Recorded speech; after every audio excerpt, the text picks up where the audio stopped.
नमस्कार दोस्तों, आपका हार्दिक स्वागत है बिब्लियोफाइल डिजिटल सेंटर पर। मैं दिनकर राणा हमेशा की तरह आपका स्वागत करता हूं और फिर से एक नए मॉक टेस्ट के साथ आया हूं और देखते हैं पहला क्वेश्चन क्या है। जो हाल ही में मॉक टेस्ट लगा है उसका सलूशन करेंगे और देखेंगे कैसे क्वेश्चंस आए हैं, किस तरीके से उन्हें अप्रोच कर सकते हैं। निम्न में से कौन भारत की अर्थव्यवस्था को सबसे अच्छे से परिभाषित करता है? भारत की इकोनॉमिक कंडीशन या भारत की जो अर्थव्यवस्था है वो किस तरीके से हमें समझाया गया है?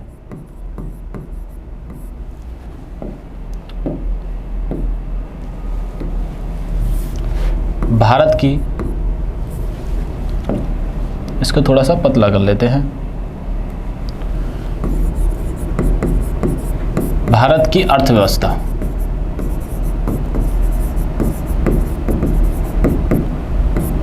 ठीक है, अब इसको अपन चीजों को देखते हैं कि भारत की अर्थव्यवस्था कैसी है। तो भारत की अर्थव्यवस्था में प्राइवेट सेक्टर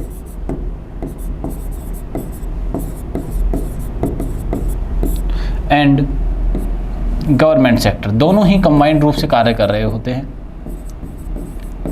इसके कारण भारत की अर्थव्यवस्था को मिक्स्ड इकोनॉमिक कहा जाता है। क्या कहा जाता है? मिक्स्ड इकोनॉमी कहा जाता है, मिश्रित अर्थव्यवस्था कहा जाता है।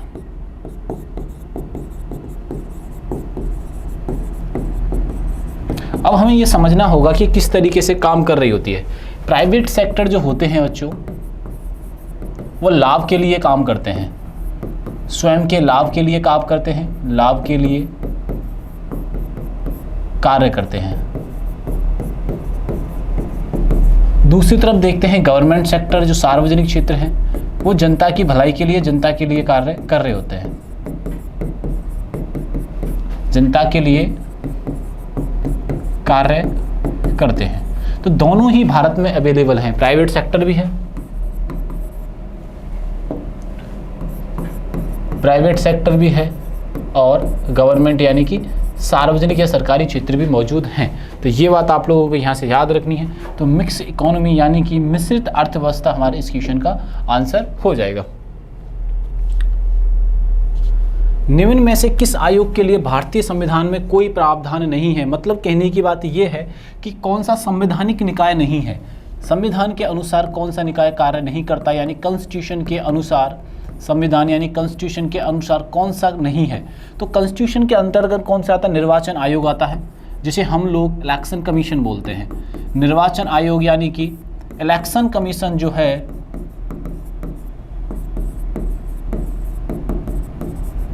इलेक्शन कमीशन जो है किसके अंडर में काम कर रहा है? वो कॉन्स्टिट्यूशन के अंडर में काम कर रहा है। दूसरा आता है वित्त आयोग यानी कि फाइनेंशियल कमीशन, फाइनेंशियल कमीशन भी काम कर रहा होता है। एक आता है योजना आयोग, ये योजना आयोग कॉन्स्टिट्यूशन के अंडर में नहीं आता है। कौन नहीं आता? यानी प्लानिंग कमीशन जो है वो नहीं काम करता है।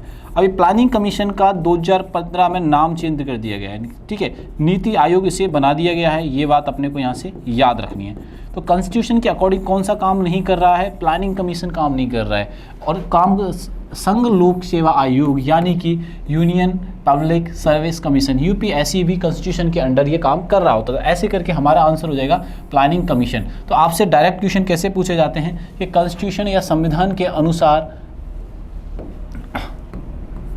संविधान के अनुसार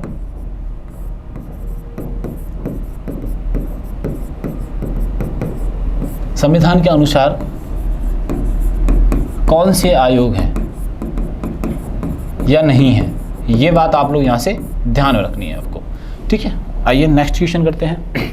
लोहा का शुद्ध रूप क्या है? लोहा का शुद्ध रूप क्या है? जैसे मैं आपसे बोलूँ लोहा, आयरन जो है, आवाज क्लियर है ना? क्लियर।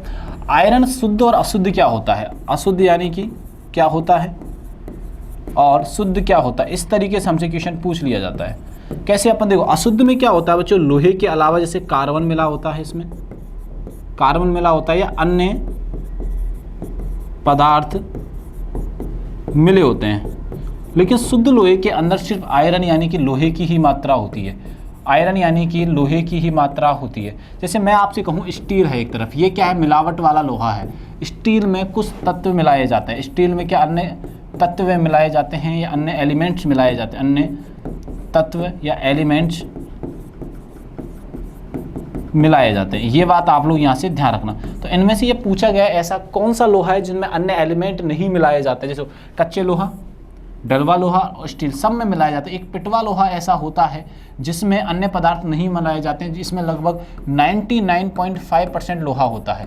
कितना परसेंट लोहा होता है? तो शुद्ध लोहा इसी को माना जाता है, प्योर आयरन जो माना जाता है इसी को माना जाता है। बाकी अन्य जैसे कि स्टील रहा, कच्चा लोहा रहा या ढलवा लोहा, इन सब में किसी ना किसी अन्य तत्व की मात्रा मिली हुई होती है। तो हमारा आंसर यहाँ से क्या हो जाएगा? यहाँ से पिटवा लोहा आंसर हो जाएगा। निम्न में से कौन सा तत्व रेडियोधर्मी नहीं है? हमसे पूछा जा रहा है कि रेडियोधर्मी नहीं है। अब देखो, रेडियम, जर्कोनियम, प्लूटोनियम या यूरेनियम, तो हमारा आंसर होगा जर्कोनियम। कौन सा आंसर हो जाएगा बच्चों? जर्कोनियम। ये बात आप लोग यहाँ से ध्यान में रखना। आपको बताना है कि रेडियोधर्मी क्या होता है। साइंस वाले बच्चे हों या आर्ट्स वाले बच्चों, क्योंकि हम सारी चीज़ें डिस्कस कर चुके हैं।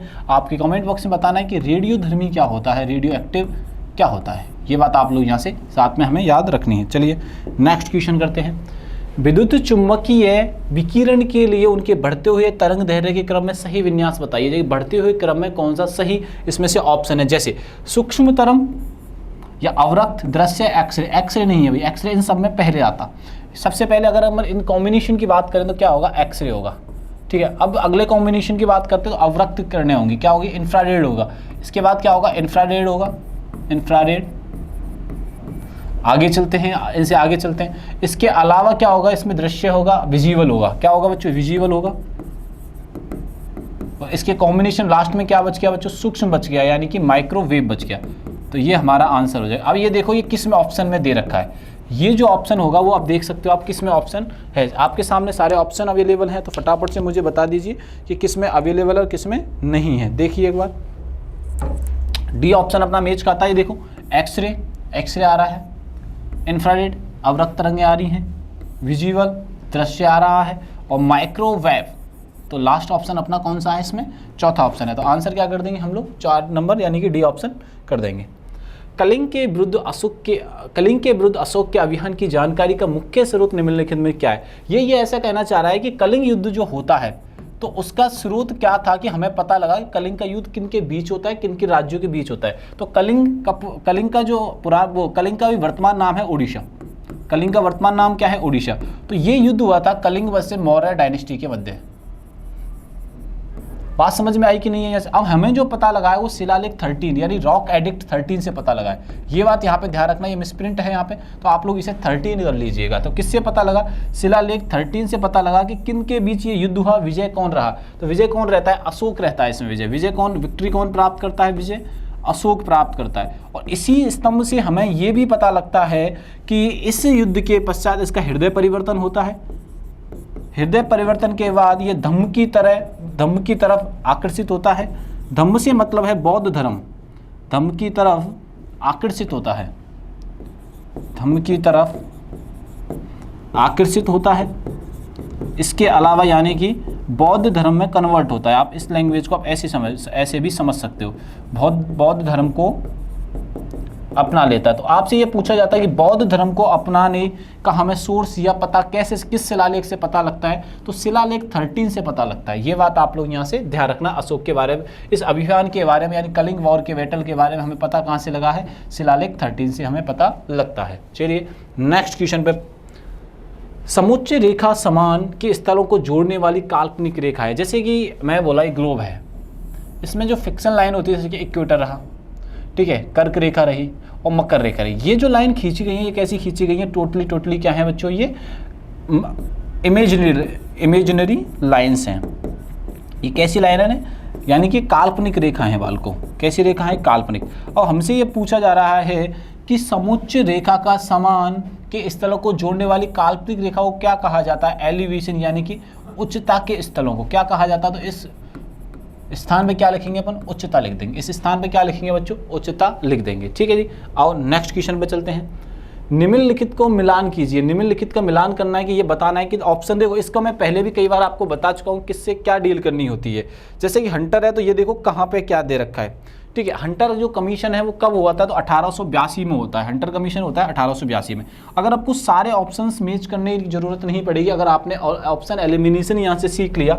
हंटर कमीशन देखिए 1882, तो ए में आ रहा है 4, तो ए में 4 देखिए। ए में 4 किस किस में आ रहा है, एक तो आ रहा है बी में और एक आ रहा है डी में, तो ए और सी तो ऑटोमेटिक कट हो गए। देखो आप, इसमें तो हमें आगे जाने के रास्ते ही बंद कर दिए, इसने तो हमें आगे जाने के ही रास्ते बंद कर दिए। हमारे पास ऑप्शन बचे 2, ए में डी हो गया। अब आता है वर्धा स्कीम। अब कौन सी आती है, वर्धा स्कीम। वर्धा जो आता है वो 1937 में होता है। कब होता है, 1937 में होता है। ये बात ध्यान रखना, वर्धा स्कीम कब होती है, 1937 में होती है। यूनिवर्सिटी एक्ट कब आता है, 1904 में आता है। अब पहले ये देखो, वर्धा स्कीम 1937, यानी कि बी थर्ड। देखो अब बी का थर्ड किस में आ रहा है बच्चों, इसमें तो आ ही नहीं रहा, तो ये ऑप्शन हट जाता है, तो इसमें जरूर होगा। ये देखो फिर क्या सी का सेकंड सही है क्या, आप देखो अपन इसको भी मैच कर लेते हैं। यूनिवर्सिटी एक्ट किस में, 1904 में। राधा कृष्ण कमीशन कब आया था, 1948 में। तो हमारा आंसर क्या हो जाएगा, यहाँ से 4th नंबर का आंसर हो जाएगा। तो ऐसे करके अपन इन सभी चीज़ों को मैच कर सकते हैं। ठीक है, सॉरी यहाँ पे नहीं आएगा, ये यहाँ पे आएगा डी आंसर इसका।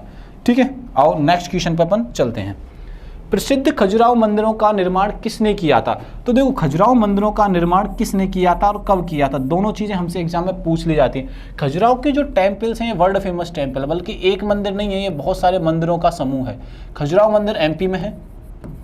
खजुराहो जो मंदिर है बच्चों, खजुराहो मंदिर एमपी में है।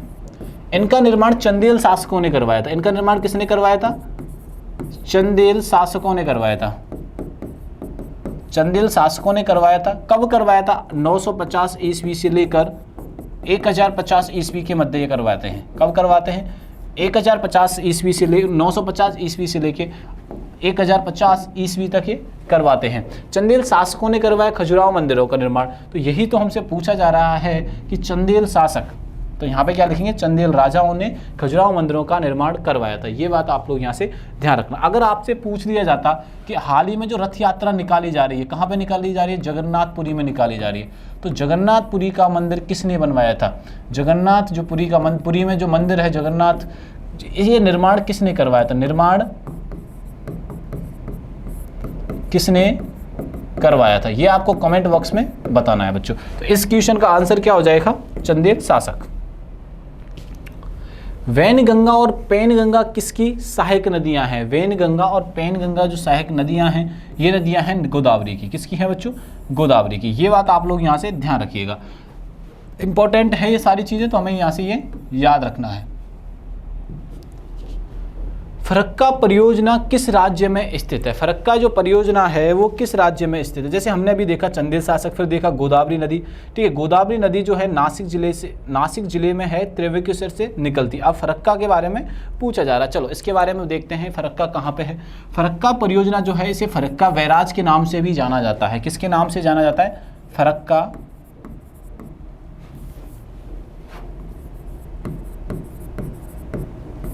बैराज के नाम से भी जाना जाता है। इतनी सी बात समझ में आई कि नहीं आई। दूसरी बात, कहाँ पे है ये, वेस्ट बंगाल में, यानी कि पश्चिम बंगाल में है। कहाँ पर है ये, पश्चिम बंगाल में। ये बात भी आप लोग यहाँ से ध्यान रखना। और यही हमसे पूछा गया है कि फरक्का परियोजना किस राज्य में स्थित है, पश्चिम बंगाल में। आपसे ये पूछ लिया जाता है कि पश्चिम बंगाल की राजधानी क्या है, तो ये कौन सी है भैया, कोलकाता। और कोलकाता शहर किस नदी के किनारे पर है, ये भी आपसे पूछा जा सकता है। तो ये कहाँ पर है भैया, तो ये हुगली नदी के किनारे पर है। और आपको यहीं से क्वेश्चन ये बताना है, फरक्का बैराज किस नदी पर, विच रिवर, यानी कि किस नदी पर ये स्थित है। फरक्का बैराज आपको कमेंट बॉक्स में बताना है कि किस नदी पर ये स्थित है। रेयान के विनिर्माण के लिए कौन सा मुख्य कच्चा माल प्रयोग किया जाता है। नायलॉन, सिलिकॉन, सेल्यूलोज, सेल्यूलोज या रेडियम आर्गन। तो इसमें यूज किया जाता है नायलॉन बच्चों। किसको यूज किया जाता है, नायलॉन का यूज किया जाता है। ये बात आप लोग यहाँ से ध्यान में रखिए। ठीक है, इसमें दिक्कत हो तो बताइए, फिर अपन आगे चलते हैं। ठीक है, आओ, नहीं सॉरी नायलॉन नहीं है, सेल्यूलोज है। इसको आंसर कट कर लेना, सेल्यूलोज है। चलिए नेक्स्ट चलते हैं, तो साइड में हो जाता हूँ। ये लीजिए, किस कारण से स्टोन कैंसर होता है। स्टोन कैंसर का मीनिंग क्या होता है, जैसे कि आपने देखा होगा, स्टोन कैंसर का मतलब क्या है, जैसे आपने घरों को देखा होगा, अपने घरों में क्या होता है बच्चों, जैसे ही बारिश आती है तो एक तो पानी निकलने लग जाता है। घरों में क्या होता है, पानी, और पानी निकलता है तो उसके बाद छेद भी हो जाने लग जाता है इसका, जिसकी दीवारों में दिक्कत स्टार्ट हो जाती है। आपने पुराने घर देखे होंगे, उनकी दीवारें जो वॉल्स जो होती हैं उनमें प्रॉब्लम स्टार्ट हो जाती है। ठीक है, उनमें जो उनकी घिसावट प्रारंभ हो जाती है, आप इसको ऐसे समझ सकते हो, घिसावट प्रारंभ हो जाती है। ये कारण क्या होता है, जो अम्लीय वर्षा होती है ना, अम्लीय वर्षा जो होती है उसके कारण होता है बच्चों। किसके कारण होता है, अम्लीय वर्षा के कारण उन घर या मकान या स्टोन खराब होने लग जाता है। ठीक है, स्टोन क्या होता है, खराब होने लग जाता है। ये बात आप लोग यहाँ से ध्यान रखना। स्टोन पर जब अम्लीय वर्षा पड़ती है तो वो खराब होने लग जाता है। ये अपन का आंसर हो जाएगा यहाँ से। किस कारण से स्टोन कैंसर होता है, तो अम्ल वर्षा के कारण ये स्टोन कैंसर होता है। ये बात आप लोग यहाँ से ध्यान रखें, जैसे मार्बल कैंसर भी कहा जाता है। चलिए आगे चलते हैं।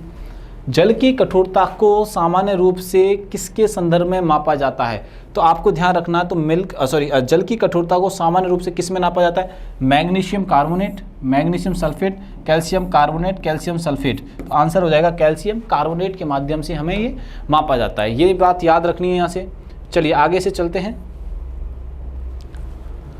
कॉकरोच जल में जीवित नहीं रह सकता है क्योंकि उसका श्वसन अंग है ट्रेकिया, श्वास नली।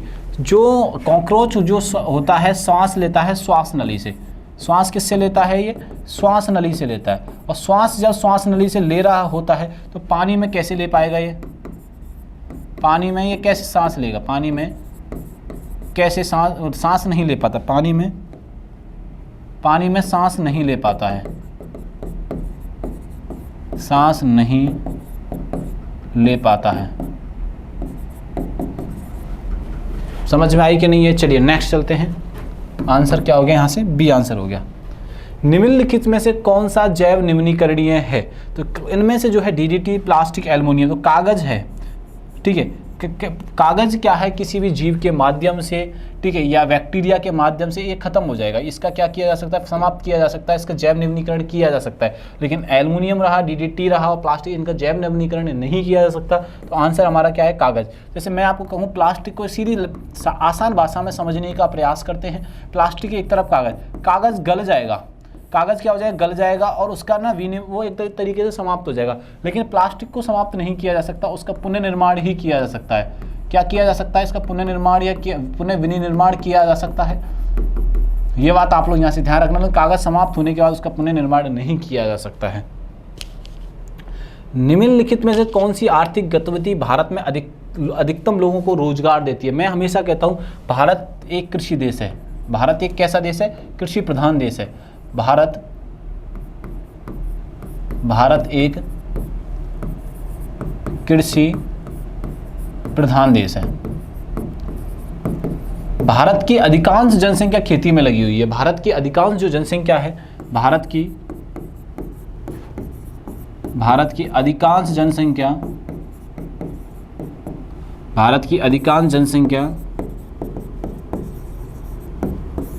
कृषि में लगी हुई है, कृषि में लगी हुई है। हमारे भारत में जो कृषि की जाती है वो जीवन निर्वाह कृषि की जाती है। इसका मतलब क्या होता है सर, वो मैं आपको बताता हूँ।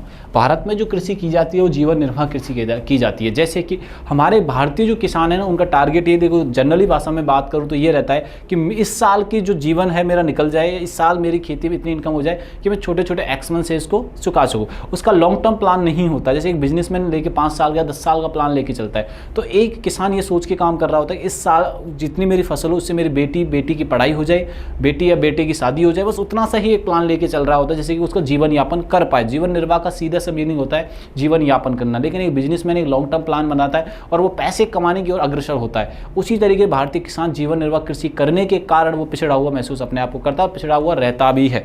तो इस वजह से सर्वाधिक जो रोजगार दे रखा है हमारे भारत देश में कृषि यानी कि एग्रीकल्चर ने दे रखा है। ये बात आप लोग यहाँ से ध्यान में रखिएगा। चलिए नेक्स्ट क्वेश्चन 43 नंबर के वाले पे चलते हैं। आइए, बीसी युग में प्राचीन भारतीय इतिहास में निम्नलिखित कौन सी घटना नहीं है। बीसी से मेरा मतलब है कि पहले, यानी कि ईसा पूर्व की घटनाओं में। ग्रीक साम्राज्य की स्थापना ये ईसा पूर्व होती है। ग्रीक साम्राज्य की जो स्थापना होती है वो कैसी होती है, ईसा पूर्व होती है। विक्रम संवत भी प्रारंभ किससे काल, ईसा पूर्व हो जाता है। चौथी बौद्ध परिषद, हाँ ये पहली शताब्दी इसमें कश्मीर में होती है। पहली शताब्दी में कश्मीर में होती है। चौथी बौद्ध संगति कहाँ होती है, कश्मीर में होती है। और कब होती है, पहली शताब्दी में। खारवेल द्वारा हाथी गुफाओं का शिलालेख, ये भी कब का है बच्चों, ये बीसी में है, यानी कि ईसा पूर्व में। तो हमारा आंसर क्या हो जाएगा, चौथी बौद्ध परिषद। नामुर की सभी प्रजातियां दुनिया की निम्नलिखित स्थानों में से किस स्थल के लिए स्थानिक हैं, तो यह है मेडागास्कर। कहाँ के लिए बच्चों, मेडागास्कर के लिए है। ये कई बार क्वेश्चन आपसे पूछा भी जा चुका है। तो हमारा आंसर क्या हो जाएगा यहाँ से, मेडागास्कर हो जाएगा। हाल ही में मृत घोषित किया गया एशिया का पहला याला ग्लेशियर कहाँ स्थित है? तो जल्दी से बताइए कहाँ पर है? तो ये है नेपाल के अंदर है बच्चों। कहाँ पर है? नेपाल के अंदर है। ये बात आप लोग यहाँ से ध्यान में रखिएगा। नेपाल, ठीक है, हमारे पड़ोसी देशों में गिना जाता है नेपाल। चलिए नेक्स्ट क्वेश्चन पे चलते हैं। हाल ही में वार्षिक सिरोही लिली महोत्सव कहाँ आयोजित किया गया है? हमसे पूछा जा रहा है हाल ही में सिरोही लिली महोत्सव। जैसे मैंने लास्ट टाइम आपसे पूछा था एक लाई हरोवा फेस्टिवल के बारे में। किसके बारे में पूछा था? लास्ट टाइम पूछा था लाई हरोवा फेस्टिवल। ऐसे क्वेश्चन हमारे एग्जाम में पूछे जा रहे हैं भैया, ऐसे क्वेश्चन हमारे एग्जाम में पूछे जा रहे हैं। लाई हरोवा फेस्टिवल जो मनाया था मैंने, वो मनाया था मणिपुर के अंदर। कहाँ मनाया था? मणिपुर में। उससे ही मिलता जुलता फेस्टिवल मनाया जाता है सिरोही लिली महोत्सव। कहाँ पे मनाया जाता है? ये मणिपुर में ही मनाया जाता है। ये बात आप लोग यहाँ से ध्यान रखना, कहाँ मनाया जाता है? ये मणिपुर में मनाया जाता है। एक बात, दूसरी बात ही मणिपुर से याद रखनी है, मणिपुर का एक क्लासिकल डांस है। कौन सा है? मणिपुरी है। क्लासिकल डांस है, इसका नाम क्या है बच्चों? मणिपुर है। ये बात आप लोग यहाँ से ध्यान रखिएगा, ठीक है, मणिपुरी है। तो अब ध्यान रखने वाला आंसर क्या हो जाएगा? यहाँ से डी हो जाएगा। चलिए नेक्स्ट क्वेश्चन पे चलते हैं। हाल ही में दुनिया का सबसे बड़ा सांप उत्तरी हरा एनाकोंडा कहाँ खोजा गया है? तो इक्वाडोर में खोजा गया है बच्चों। कहाँ खोजा गया है? वो इक्वाडोर में सबसे बड़ा सांप मिला है। हाल ही में पूर्ण कार्यात्मक साक्षरता हासिल करने वाला पहला राज्य कौन बन गया है? कौन सा राज्य बन गया? ये हमसे पूछा जा रहा, तो वो मिजोरम बन चुका है। कौन सा बन चुका है बच्चों? मिजोरम। ये बात आप लोग ध्यान रखना। इसका मतलब ये नहीं है कि 100% यहाँ पे साक्षरता हुई है, तो लगभग 95% क्या हो गई यहाँ पे? साक्षरता हुई। जैसे मैं अगर 2011 की जनगणना की बात करूँ तो टॉप पे जो लिटरेसी रहती है वो 2011 में केरल में रहती है। किस में रहती है? केरला में रहती है। और दूसरे पे मिजोरम ही रहता है।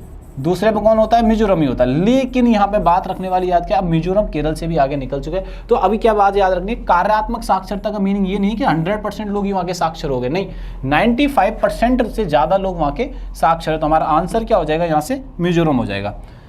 हाल ही में अंतर्राष्ट्रीय चाय दिवस कब मनाया गया है? तो हाल ही में अंतर्राष्ट्रीय चाय दिवस 21 मई को मनाया गया है बच्चों। कब मनाया गया है? 21 मई को मनाया गया है।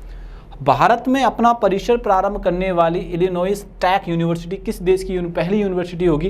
तो ये यूएसए की होगी बच्चों। किस देश की होगी? यूएसए। ये बात आप लोग यहाँ से ध्यान रखना, ठीक है। ऐसे करके हमने 25 क्वेश्चन का सलूशन किया। आप अपना ध्यान रखिए। तब तक के लिए थैंक यू, धन्यवाद।